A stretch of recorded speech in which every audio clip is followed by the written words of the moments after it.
On this episode of Is Bryson Delusional or Smarter Than All of Us, we've got some golf balls to talk about. After not having the best final round at the PGA Championship, he immediately went to the equipment blame game. Been there, done that, not at a PGA, manure tour stuff, but what I really think needs to happen, being pretty transparent here, is just get a golf ball that flies a little bit straighter. This is in response to him over-curving a lot of his shots during the final round. Now, this is a very interesting statement because he won the 2024 US Open with a left dash Pro V1X, but this year switched to the 2025 Pro V1X. Now, I've tested the 2025 Pro V1X. I actually made a whole YouTube video on it, and don't get me wrong, I found it relatively low spin compared to some of the older models, but it sure as shit is not a left dash. I don't know if you've ever hit a Pro V1X left dash. This is the straightest fucking flying golf ball on the history of the planet. As a matter of fact, the reason I switched away from this is because it went too straight.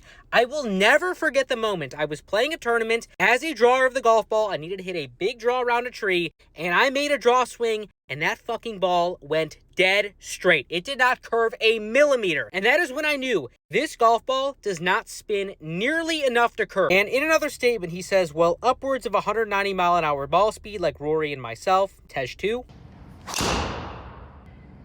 It's actually quite difficult to control the golf ball. The ball side spins quite a bit and gets hit by the wind quite a bit because our golf balls are just in the air longer. So I'm looking at ways to rectify that so my wedges can be even tighter so it can fly straighter. Now, he obviously switched to this new golf ball for a reason, and I would love to know that reason because that is the thing that is confusing me right now. But at what point is it not the golf ball? He plays 67-degree lie angle wedges, shafts that are different than rebar, and he has a swing direction that goes out to the right. All of those things are going to make it curve left. I do find it funny, too, that Bryson sort of keyed in Rory, like Rory was blaming the golf ball too. Rory switched to a spinnier golf ball that would in theory be harder to control in the wind, and then went on to win the Players in some of the most difficult windy conditions I have ever seen. As somebody who kind of has a history of struggling in the wind, I do not think enough people appreciate how good the shot was he hit in the playoff on 17. It's overshadowed because Spawn put it in the water, but I still think that is one of the best shots of Rory's career. So my take here is Bryson is a little bit delusional, but delusion is what makes this man so fucking good because he truly believes in everything he does, even if he's 100% wrong. With that, he says, I've got some tricks up my sleeve that I'm going to be working on and hopefully bring to the US Open. I've got to get some equipment here soon. And just last week at the PGA, he was spotted testing a prototype LA Golf driver. It'll be interesting to see if he ends up switching into this at the US Open, and also whether he moves away from the Avodas into the LA Golf irons, which have a ton of toe weighting and would theoretically help stop the overdraw. And whether or not I believe that the left dash is the straightest flying golf ball on the history of the planet or not, this man doesn't believe it, and so he is actually working on manufacturing his own golf ball, because of course he is.